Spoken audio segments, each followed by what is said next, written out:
आज आपण बघत आहोत डाळ कोबीची भाजीची रेसिपी। त्यासाठी साहित्य बघूया। बारीक चिरलेला कोबी, बटाटा, हरभऱ्याची डाळ घेतलेली आहे आणि ती अर्धवट शिजवून घेतलेली आहे। मिरची, टोमॅटो, एक मिरची, लसूण अद्रकची पेस्ट घेतलेली आहे। फोडणी बघूया। हिंग, मोहरी, जिरे, कढीपत्ता, लसूण अद्रक मिरचीची पेस्ट घेऊन परतून घेऊया। त्यामध्ये घालूया 2 मिरचीचे काप, बटाटा घालूया, टोमॅटो घालूया, परतून घेऊया। त्यामध्ये घालूया हळद, धना जिरा पावडर आणि अगदी चिमूटभर मसाला। थोडी लाल तिखट घालूया। लाल तिखटामुळे भाजीला चव खूप छान येते।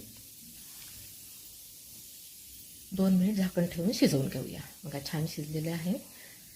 त्यामध्ये घालूया हरभरा डाळ। हरभरा डाळमुळे कोबीचा उग्रपणा कमी होतो आणि भाजी चवीला छान लागते। बारीक चिरलेला कोबी घालूया आणि चवीपुरते मीठ घालून परतून घेऊया। आपल्याला 2 मिनिटाकरता येऊ द्यायचे आहेत। बघा आपली भाजी शिजलेली आहे। त्यामध्ये घालूया कोथिंबीर आणि सर्व करूया। ही भाजी भाकरीबरोबर आणि चपातीबरोबर अप्रतिम लागते। करून बघा। आवडल्यास मी शैला महाजन चॅनलला नक्की सबस्क्राईब करा। धन्यवाद।